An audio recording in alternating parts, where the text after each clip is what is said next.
Пин Петрол од Куманово е под лупа на финансовата полиција. Осомничени за серија проневери се 3 лица. Финансова поднесе кривични пријави против управител и одговорно лице во фирмата со станица за технички преглед. Второ осомничена е службеничка од АД Поштенски сообраќај и трета работи како службеничка во ЈП Државни патишта.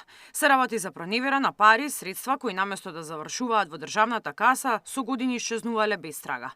Се сумнича дека оштетиле државата за над 22 милиони денари. Финансова соопшти дека првоосомничениот управител на Пин Петрол знаел дека неговата компанија не ги уплаќа редовно средствата од патната такса, но не преземал ништо.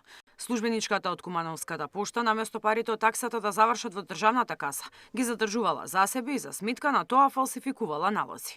Во оваа шема осомничена е и службеничката која била вработена во ЈПДП, каде требало да се слеат овие средства, но завршувале во џеб бидејќи таа не реагирала при надзорот на средства кои недостасувале во уплатите.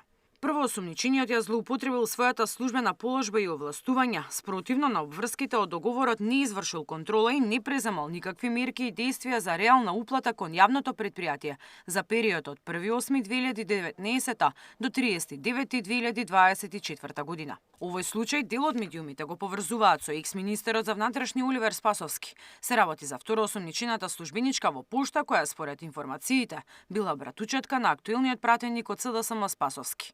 Од фирмата која е предмет на целата истрага од Финансова демантираат било каква поврзаност со Спасовски.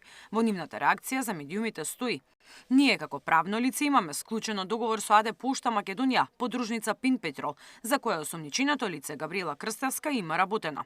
Како компанија најостро ги осудуваме ваквите наслови на некои медиуми и за било какви информации во врска со осомничената одговорите треба да ги барате во АД Пошта Македонија. Од фирмата Пин Петрол ја потврдуваат акцијата на Финансова и вела дека целата документација во врска со фирмата е доставена до надлежните, од кои тврдат дека добиле одговор дека тие немаат никаква поврзаност со настанот. Мирјана Давидовска, Сител телевизија.